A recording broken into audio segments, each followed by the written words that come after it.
never find where you are. Won't be, 'cause I never see why you're so afraid that you are away from me.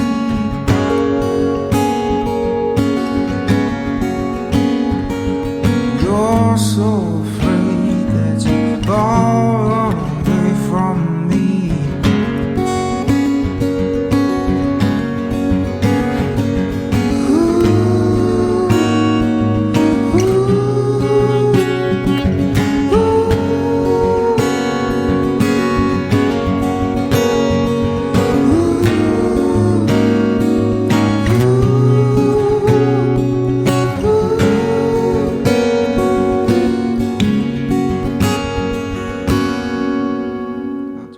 Hello, everyone. Thank you for joining us. This is Stacy from Stigma Does Not Define Us. This is Mental Health's podcast in an effort to bring awareness to men's mental health and to spread stories about men who have asked for help and who are better for it. We want to do everything that we can to help men and remind men that it's okay to not be okay and to ask for help and to seek out therapies, whatever works for them. Today we have Christian Stent, and it was very interesting hearing what he had to say. Since the pandemic, everything he's gone through with having a wedding that was supposed to be planned that got canceled. He is a new dad, and all those struggles. He's here to discuss with us how he's managing and what's working for him. So, Christian, I'm just going to swap our spots here. How are you? Perfect. I'm brilliant. Thank you. How are you? I'm very good. I appreciate you being here. I really liked your reason for reaching out. The pandemic is really obviously very difficult for the world. And, here you are, you're a very young man and you had a wedding planned and you have a brand new baby and there's so many restrictions due to the pandemic. Tell us actually, let's go back first. Tell us a little bit about you and your parents and your upbringing, and then we'll return back to the pandemic. Go ahead. So my name's Christian. I'm originally from Southeast London, moved to the East Anglian coast about 3 years ago now. Moving up here was possibly one of the start of the struggles that I really did have, moving 120 miles from family. Didn't really know the area, didn't know what I was going to do for work. And then all of a sudden, Christmas of 2019 hit us and we found jobs. We fell on our feet in terms of we're going to be fine financially. We've got a house. We'd never owned a house before 23, which is young to some people. But to us, we'd been together for 7 years at the time. So we was ready to make that next step. So moving 120 miles was probably a start of some struggles in terms of, especially my wife and me being the person I am. I'm always seen as a beacon of positivity.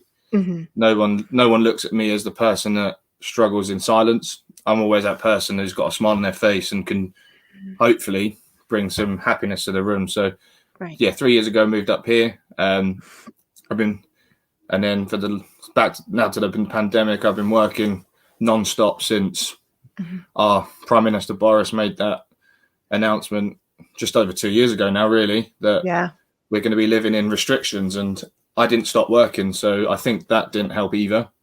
I didn't really take time for myself to have a look at what's happening around me and understand that actually I need to stop and slow down. And it's caught up with me, especially in the last 3 months with the little boy being here and stuff. Yeah. And congratulations on your little boy. He's beautiful, just beautiful. His name is Lucas, you said? Yeah, little Lucas. Yeah. He's so cute. So tell us, what was the first thing what happened first? What was the first thing that finally slowed you down, that finally you were like, oh my God, I'm not all right here? What was that moment? Coming back to school in the September break after the long summer. The long summer was very, very soft restrictions here in the UK, and we was allowed to do a lot more. And then you go back into an education environment and things are a little bit tighter. Like the people that usually you can go and have a chat with in the morning with a cup of coffee, you couldn't do that. Seeing the children every day, like I'm a PE teacher, so I teach across the school. So I couldn't see the children that I teach for an hour a week to have a chat with them in their free time, which is how you build that rapport at schools. Sure. And then just the expectations on school with main inspectors coming in, like Ofsted in the UK. It's always lingering over schools, and especially with the pandemic, they're really, really trying to cram in inspections to beat the restrictions that Boris puts in, because as soon as restrictions are in schools, they're not allowed in. So our senior management were really putting a lot of pressure on teachers and teaching assistants to basically up their game to make sure that we are ready. And I think that filtered through the whole system, really. Got it. Now, and do you feel that your major symptom through all of this, do you feel it was depression, anxiety, anger? What was it? How would you describe the way you felt as these changes were coming upon you? At work, it was stress. Like, am I doing enough myself? Am I doing to the expectations that are required of myself? So that was the main one with work. And then combining work and life, work and home life was horrible. I was coming home angry and upset because I didn't know how to just switch off from work. And my wife would tell you that I wasn't a nice person at home because the emotions, unfortunately, came out on her. Right. And that was my next question. What would you say your wife first noticed in that, as you just sort of answered it, that when you came home, you were just in a really bad mood? I'm usually quite a talkative person, and when I'm quiet, she worries, like, and not being able to tell her the answer to the question of, are you okay? And I'm just like, just leave me alone. And then about 2 weeks into Lucas's birth, after he'd been born, I just took myself away to another room in the house and just shut up shop. I did not talk. My sister was up at the time, and I managed to eventually open up to her. And then I don't cry, and men say we don't cry, but actually I just needed to. And that weekend has just basically said to me, hang on, take a step back, and just what can we do from here? And it's just been 6 weeks of working out what works for me. And I think I'm on that path now where I can see an end to it, but then will never be an end with mental health, because things come up all the time that will just knock you back a few more steps. And I'm just ready to battle those next steps, hopefully. Right. And having a child, those are the big changes in our lives, getting married, having children, losing our parents. Those are those major life events that will throw you for a loop, for sure. When your wife, was noticing how you were feeling, and, your sister was there, some people have a really hard time approaching the ones they're closest to. So do you feel like you had a really hard time just saying to your wife, I'm not okay, or to your sister, I'm not okay? And how did they respond when you finally did say something, especially being the guy? And I hear this a lot. Nobody expects me to be the guy that's struggling. Nobody, I'm always the beacon of hope. I'm always positive. And yet inside of that person who's always the positive one, you can be having quite a struggle. So what was their response to something they didn't expect from you? My sister, obviously, we've had that relationship since I was around and stuff. And she went through some issues 5-6 years ago with her ex-partner, and she sought that help through the charity Mind in the UK. And she opened up, and she spoke to people, and she managed to get herself through it. So opening up to my sister, because she'd been through something similar. Was much easier. Obviously, being in my relationship with my wife, like I said, I'm the one that is the positive one. I'm the one that basically provides the most for us. And when I had to say, actually, I'm not okay, was tough, but I'm glad that I actually made that step, because we've been much happier since. I've been much happier in terms of, if I'm not feeling okay, it is okay to say it to her. She will understand. That's fabulous. I have to say, from a female's perspective, and I have to say my husband will do the same thing. Men have this tendency to bottle up, and then they don't say anything. And I just want to remind men, you and all men, that is, at least for me, That's torture, because he's not talking, something's wrong, and you just, a woman's mind, you're just spinning and spinning and spinning. Is it something I said, something I did? Is he not happy with me, with this marriage, with our family? And it could be none of that. And if you're not talking, not only are you suffering in silence, you're adding to the stress, to the anxiety, and to the depression, because now everyone around you is worrying what is going on. So I'm glad you finally did speak, because that puts everyone at ease and makes it feel like, okay, we can handle this. What have you done? What do you read? Do you go online and listen to speakers? What has helped you?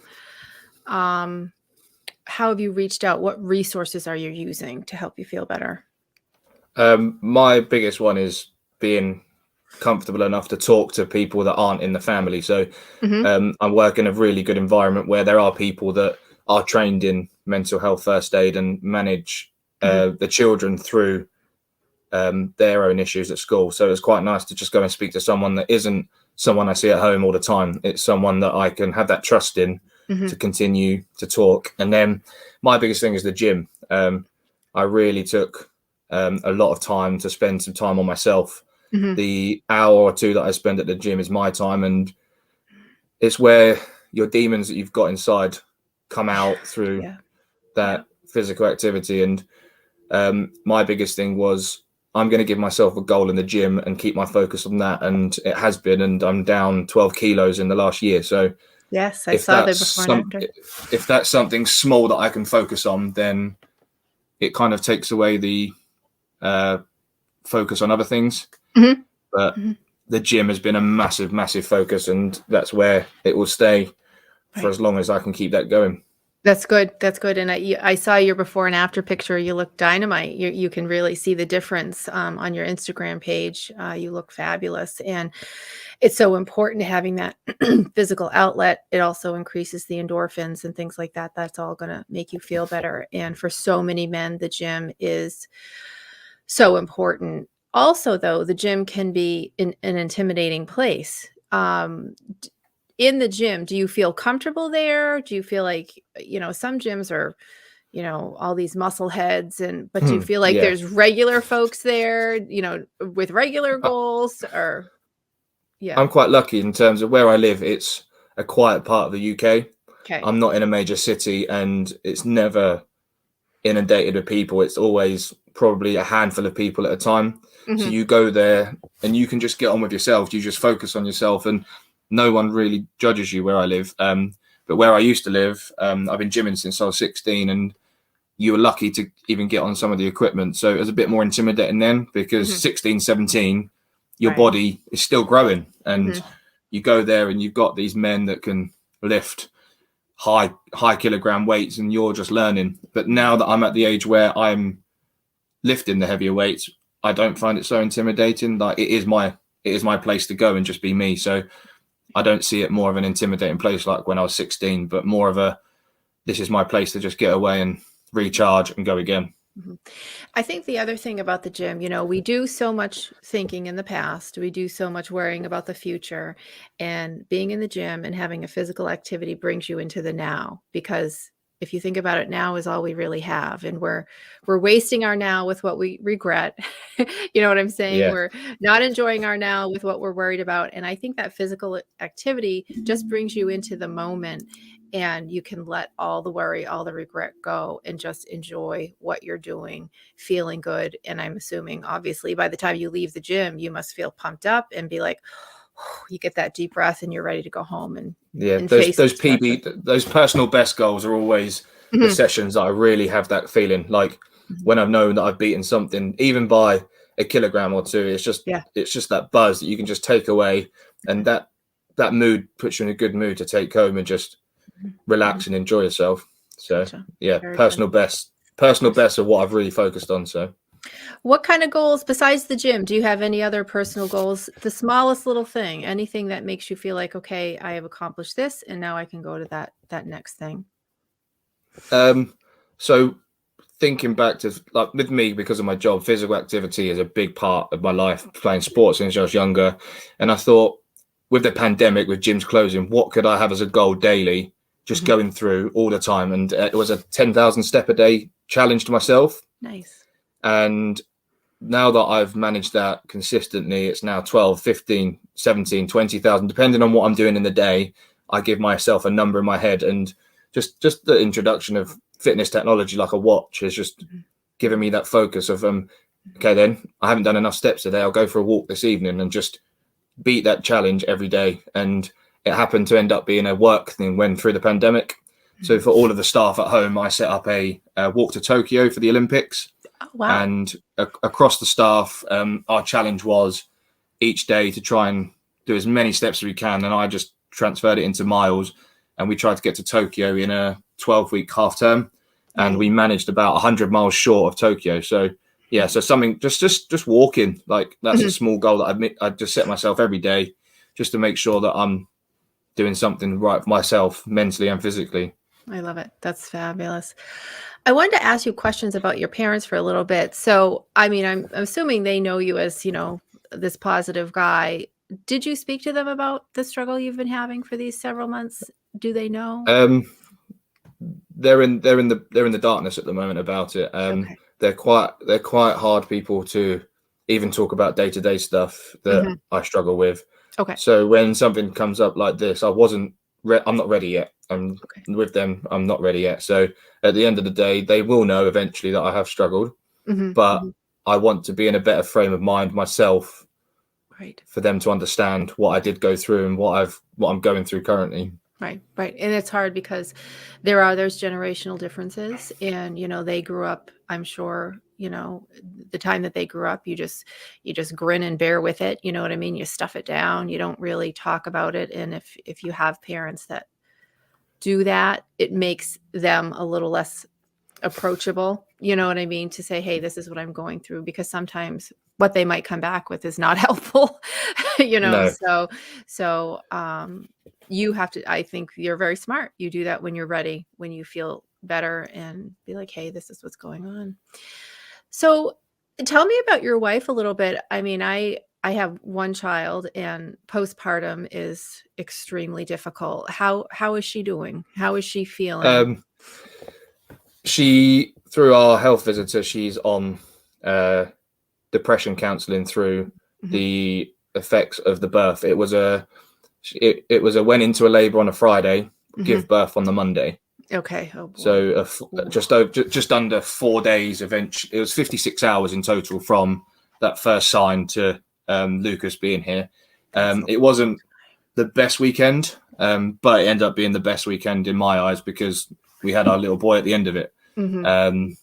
We, over the whole weekend, I think I slept about 2 hours, because if she's up with contractions, I've got to be there to help her for it, because at the end of the day, it's both of our child that is going to end up in the world. So I had to think, hang on, not be selfish here. I'm not going to sleep through it. I'm going to be there for her for every moment. And that's what I did. And then come Monday morning, after being in and out of hospital for 3 days, and to be an emergency C-section, and the 3 days really did hit her. For that first half a day to a day, maybe a little bit longer, she really did struggle. She just wanted to be out of hospital.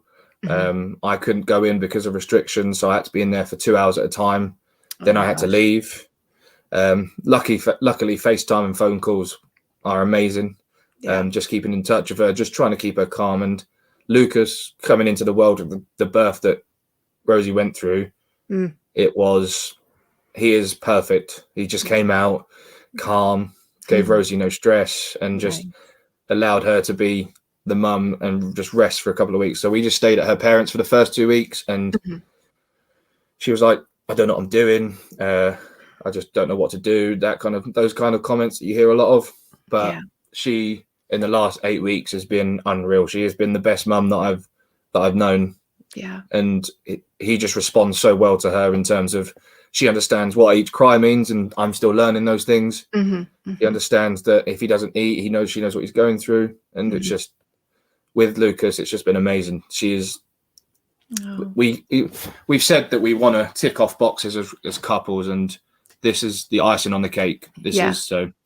That's wonderful. That's wonderful. And kudos to her. And I just want to tell her that I had a particularly tough postpartum time. I had a horrible delivery, a very difficult delivery. And you do have a little bit of PTSD because it's something that it's almost like, something else takes over your body and you have no Yeah. control in the amount of pain and it just feels like something is happening to you, and you just have to let it go. And when you have a very difficult delivery like that, or set of circumstances like that, that is something you don't forget, Yeah. at all. And my daughter's 20, and that's still something that is very difficult to think about. But And since Lucas has been here, I've Mhm. definitely fallen in love with her over again, because she's just a different side to her. Like motherly instincts, as you know, Yeah, it's just amazing. kick in, and she is amazing. Like we've got 2 dogs as well, and she's a different pet mum as well. She's just amazing when it comes to things that she needs to look after, but she doesn't see that herself. But hopefully, come the time where we're making those memories when he's a bit older, she will realize actually it's all worth it. Yeah, and what a beautiful thing for her to hear, because it's true. You're not parents until you're parents, and now here's this entirely new aspect of her that you're watching develop, and she's knocking it out of the park, and she's doing such a beautiful job. Yeah, I get what you mean about falling in love with her all over again, because the world needs good moms too, and clearly she is one. So that's beautiful. And I'm assuming, since you're feeling better, you're feeling more capable to support her in those difficult moments. Yes, especially with Lucas. Like the first 2 weeks, obviously being with each other through my paternity and stuff, Mhm. I was pretty much doing everything because her mobility wasn't the greatest. Right. She couldn't get in and out of bed easily enough in the middle of the night to do feeds and stuff. Mhm. So I just decided in my head, I've got 2 weeks off. I'm going to do as much as I can to make sure that you recover. Mhm. And her recovery has been very, very good. Her worry was that she wouldn't be able to walk on Christmas Day. And within 4 to 6 weeks, we was doing 20-minute walks on the beach. We were back to the way that she was pre-birth and stuff, which is brilliant. And then I went back to work, and that is where things just built up in my head, because I was going to work. She was at home with him all day, obviously not crying and not stressful for her, but it's that broken sleep in the middle of the night. It's he's crying. This is new to us. What do we do? First time on her own. And then I'm coming home and not feeling like I could do the job that she's doing day in, day out. And that was one of the main reasons why I had to just open up to my sister and her, because I just didn't know what I was doing. I'm 25. I've never had a child before. Right. And it's just hard. Very hard. It is. It's very hard, and it's extremely hard. And so never minimize or unfortunately, what is very hard, and it's completely normal that it's this hard. And there's no magic wand. You just adjust. I think when my husband and I brought home my daughter, we put her down, and we were like, now what? It's another one of those things. We don't spend time regretting the past. Don't spend time worrying about the future. What does this baby need right now? This baby needs to eat. This baby needs to have their diaper changed. Whatever. It's very simple things. Just go one day at a time. Try not to worry about the entire span of their life in one moment. And I think as new parents, you do that, and you just have to be with them in that moment. And I think it'll be less stressful, and you'll enjoy them more. Christian, as you know, the suicide rate in among men in England is extremely high, and it's heartbreaking. During this time, if you don't mind me asking, was there ever a moment of darkness that you were like, I just can't do this? I never let it get to that stage. I think I managed to keep myself occupied, keeping myself busy, because if I'm busy, then I've got nothing to worry about. I'm doing things for other people, which is me being selfless, especially. But at the end of the day, I needed that stuff to be in my life to just keep me busy. Like with the pandemic, I just needed to stay busy. So I always put my hand up to always be at the house, always do things for other people rather than being at home and basically being safe. I was putting myself through day in, day out of work whilst other people were at work, other people were at home doing what we're doing now online. And then I just put my hand up again when we was back at work. And I think me keeping busy never let me get that far. And with Rosie, that almost happened when we first got together with her. As a child, she went through a lot, and she went through counselling and stuff. And I've always said to myself, never let anything get that far.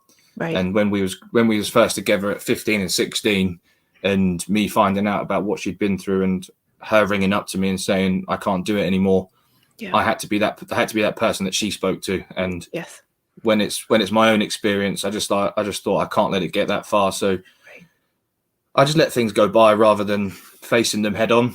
And I think that's what's managed to get me so far down the line and through things. Keeping myself occupied and busy was a big thing. But yeah, with Rosie's experiences, I thought I can't let myself ever get that far.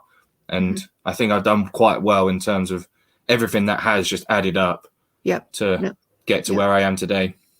Well, I think it's wonderful to have somebody who understands you. You know what I mean? It's sometimes, like you said, it's a little tough to approach your parents with this because you feel like they're not going to understand. At least you have Rosie, who has been through some struggles herself. So when you do go to her with this, she'll be like, sweetheart, I totally understand how you can feel this down or overwhelmed or stressed.